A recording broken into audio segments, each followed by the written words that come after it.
Hello everyone, what is up? Welcome back to another episode by the Pokemonster. Let's do a nice little Pokemon card mail day again today. Has been a while. And let's hop over to the next envelope. Let's see how this person packed them as well. Like this. So, yes, 2 top loaders, regular mailer. They actually paid 2 stamps for 4 cards. You don't have to do that. People, you don't have to pay an extra buck shipping or eat the shipping cost, as they say it, quote unquote. You can just send 4 cards very safely with 1 postage stamp and save yourself some money. So yeah, nice. But I do appreciate it, definitely. This seems carefully packed. A little bit stuck to the plastic. We have tape over the top of the top loader to prevent the cards from getting out. Now this is quite nice, this is just paper, it can't hurt the cards. But on the other hand, if you have it sealed up in this one very tightly already, there cannot happen anything anyways. This is a whole construction, and I understand, it's great. It is, this person spent some time on packing the cards, which I can always appreciate. If you want to transform a little bit more in a business, instead of collecting, as a collector I can really appreciate this, and it is nice to be busy with unpacking your cards. You paid for the order, and the more time you spend on unpacking it, the better the experience will be, in my opinion. But on the other hand, you don't want the cards to get damaged, so once you have to go on with scissors and knives, that's not always a nice combination with cards. So what do I do with these top loaders? I have piles here with top loaders with tape on them. If someone orders bulk from me, 3-cent cards, I stick them in these top loaders and just reuse them. Then I have an ETB with clean top loaders that I received from people by ordering cards from them anyway, so they are all reused top loaders. But they are clean, no tape on them. So if I were to send these Salamence to someone, it will get a clean top loader. If someone purchases this single Pikachu, it will get this top loader. So just a little bit of a ramble today. I was inspired by watching some YouTube myself. It's now a Tuesday. I want to upload this video on Wednesday. But I had so much incoming mail and I still needed to make a video. I thought, why I'm not gonna combine it? I have fun in doing this. And I have to go through all these cards. So maybe it's nice for other people to watch as well. Will have to do a lot of editing, admittedly. But let me know, guys, if you're interested to see more Pokemon card mail days, not in the form of a series anymore as I used to do, but like this, just once in a while randomly take a pile of envelopes, incoming mail, and we're gonna watch what's inside there together. So we have a Darkness Ablaze Salamence V. I thought it was a really cool card. The usual price is like $1 to $2 maximum. There are definitely some outliers on the V cards, like the Charizard V from Brilliant Stars or Crown Zenith, the Rayquaza. Those are sometimes a little bit more expensive than $2, maybe closer to $3. Some Vs even get the $4 mark. This one I will put for $1.79, something like that. I paid probably $1.20, so this is not a card I'm gonna make money on, but at least break even, in order to make some money on the other cards from the same shipment. Nice quality anyways. Let's check the next Alakazam. I'm curious to see how these will do. Probably a lot of newer people won't recognize this card. At one point during the release of Vivid Voltage, this card was about $8 to $10 and it's now $3. And I don't say you have to put all your money in this card, but I think it has great potential for a little bit of growth in the future. I have probably 3 for myself and I purchased now 2 more to sell again. Sometimes, but not always, I will also compare the new ones with my own ones to get the best centering for myself in the end. Normally I don't do that. I really like it when people don't sort their cards for themselves. And I'm not keeping any, even if this Salamence is a 10 quality, maybe it's a 9 to 10 quality, I'm not gonna keep it because of that fact. But if it's the other way around, when I have a lot of the cards for myself as well, yes, why not check out which has the best centering? I feel like you're not really hurting anybody that way, except for if you do it with all your cards and you almost guarantee that there are no 10s in there. That would really influence the experience of the buyer. It is always nice to hunt for PSA 10 quality cards. I like to do that as well. Let's check. Maybe there are some more collection pieces in here, but mainly this is all going up for sale straight away. Hey, shout out to William. We have a Gardevoir. So let's check the Xerneas first. Seems fine. This one was as well $8 at release, maybe even 12 on Celebrations release.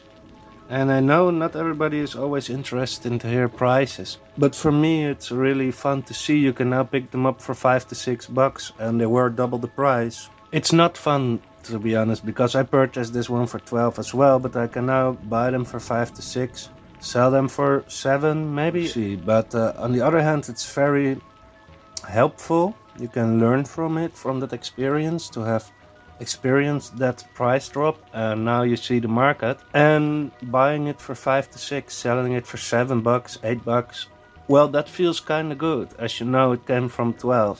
So the same goes for the Gardevoir. Great card.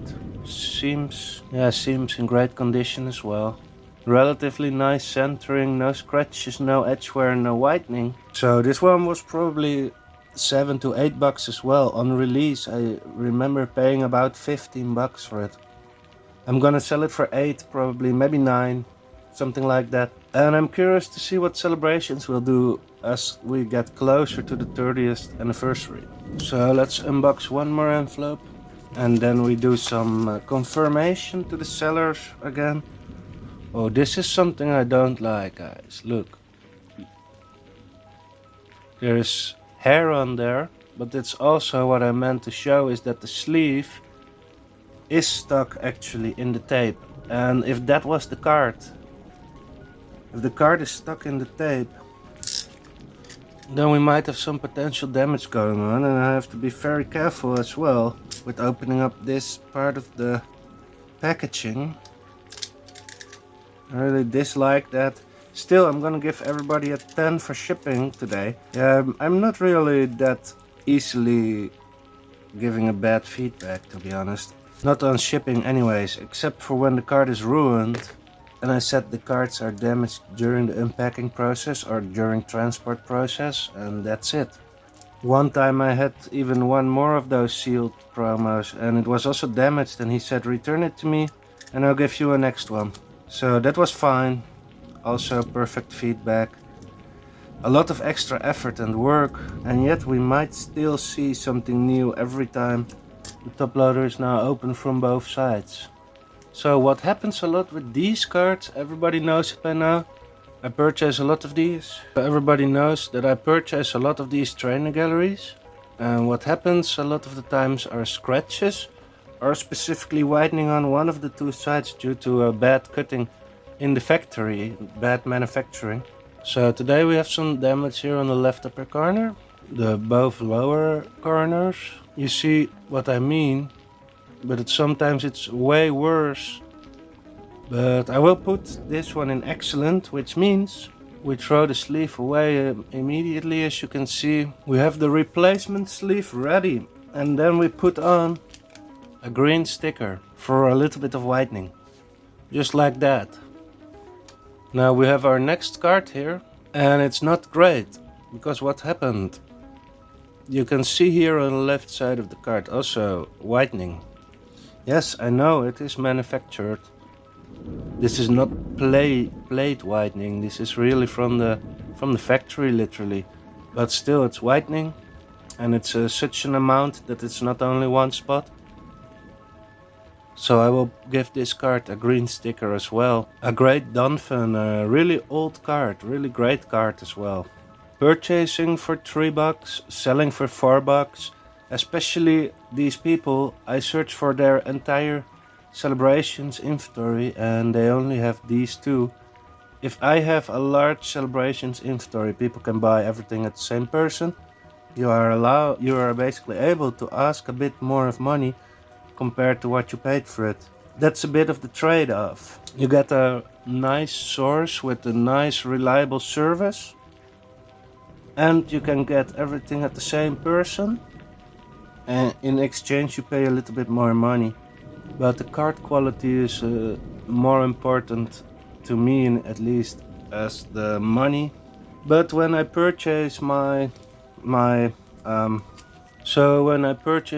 collection pieces, I not always purchase it for the lowest price. I'm always happy to pay a little bit more, specifically when people have multiple in their inventory. And yeah, so it's not always the lowest price. I finally found this one. I'm not sure if I've showed it in another episode. I will show it again in another episode at least. Some Tatsugiris by Keith Haring. Great inspiration, great source of inspiration. We have some Pokemon Day Cosmo foils. Well, anyways, the point what I wanted to make is that from these cards I don't always pay the lowest price. I don't really care about the price. I'm not gonna pay double, but this is for my own collection. I put it aside for a long time. This is for buying and selling, yes, then I have to make a little bit of money. So quality and price are not always connected, related, in relation to each other. Some people don't have a clue what they're doing and grading the card in the wrong condition. Let me put that green sticker on the Donphan. This card was sold to me as near mint. I personally think it's not near mint. And I have to sell it again as excellent. So I will ask basically the same as what I got it for, to not lose money. But I have to state that it is excellent, so the chance that the card will be sold is a little bit lower. Still, it's the same card, same price, different condition. Yes, that makes a lot of sense. Well, maybe 45 minutes. Anyways. Oh, we have tape on the card saver, and we have one card saver and a bubble mailer here today. That should be open by now. Let's see. And we start off with a nice thing loop. Oh, Manaphy, okay, so we have some more Galarian galleries, always good. I'm buying and selling a lot of these. There are 9 different Pokemon, all painted in this same way. You have the Pikachu, Poochyena, Duskull. We have this Turtwig, Swablu, I believe. And then a couple more.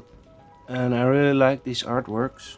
Mareep, you have Mareep too. And this card seems pretty clean, very glad, very happy. Then we turn it around, obviously. And yeah, it's fine. It qualifies as near mint, thankfully. Get the new sleeve for it. Yeah, these cards can go up to $5. The Mareep is 3. The Pikachu is about 20. It's crazy. The Poochyena 4, the Duskull 5, something like that. Swablu is the cheapest, I think. And you have the Bidoof. I not many times encountered the Bidoof for the right price. This Toxtricity card is always crazy as well. The Obstagoon, the Rillaboom. The 2 different Toxtricities, 1 shiny. Great card. No damage. Turn it around. Usually, of course, I'm a bit faster unless I really edit this into multiple speeds. 2 times speed, but like I said, maybe it will be a 2 separate part video. So nice, no damage. This person really cared about their cards. I have to do a little bit of confirming the arrivals. Be right back.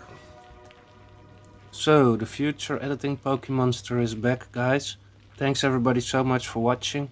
I decided to end the video here because I never came back after arrival confirmation on that day. So there was no point in making the video any longer, and I would like everybody yet again, thank you so much for watching. If you like this kind of content, subscribe to the channel and obviously leave a like on the video.